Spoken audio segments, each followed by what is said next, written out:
Welcome back. It's called the breast cancer gene. Earlier this month, we told you how it's not just mothers who pass it on to their daughters. Fathers can too.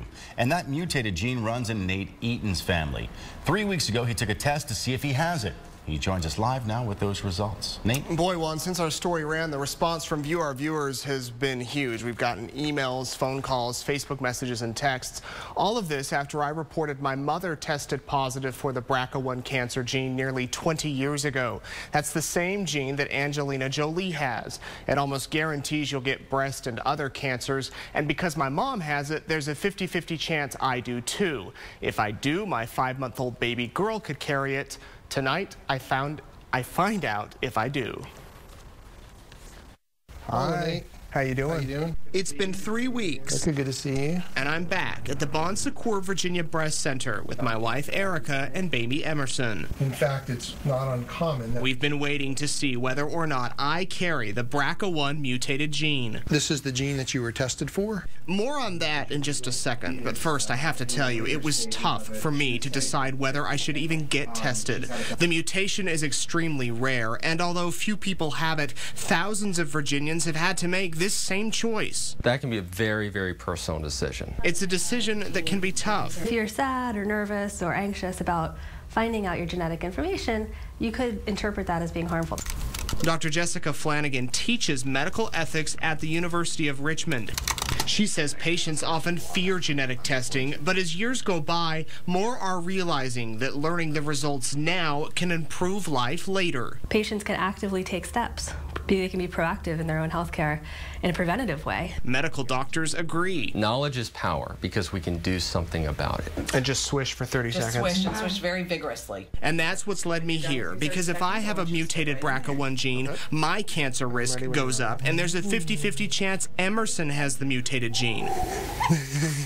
Your time is just about up. You can go ahead and spit in there. The test was simple.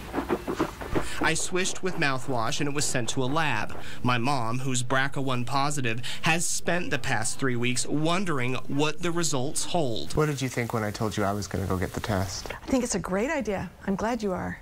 Obviously, I hope you don't have it. Good to see you. Now she and we will find out. Well, I have good news for all of you. Good. Your test was negative, meaning no mutation.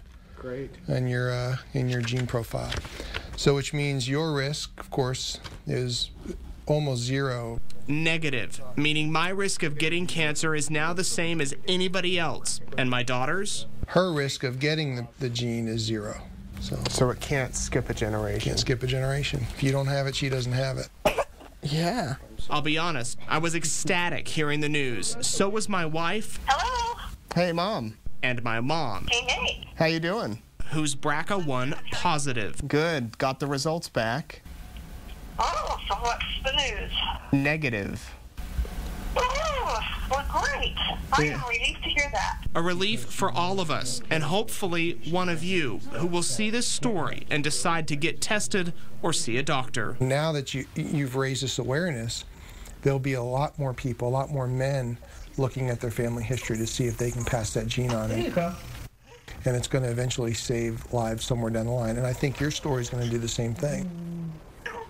Now, my two sisters have both been tested. They are both negative. My brothers have not received the test yet, but they tell me that they'll likely do it soon.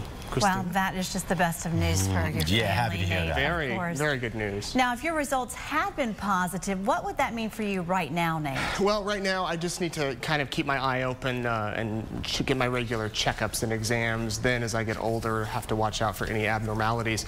If I was a woman, I would have to start getting mammograms now and MRIs right now rather than waiting until I'm 40. And, of course, if you missed our original report, head over to WRIC.com and we've got it there. All right, fantastic. Nate Eaton, thank you for sharing. Thank you, Nate.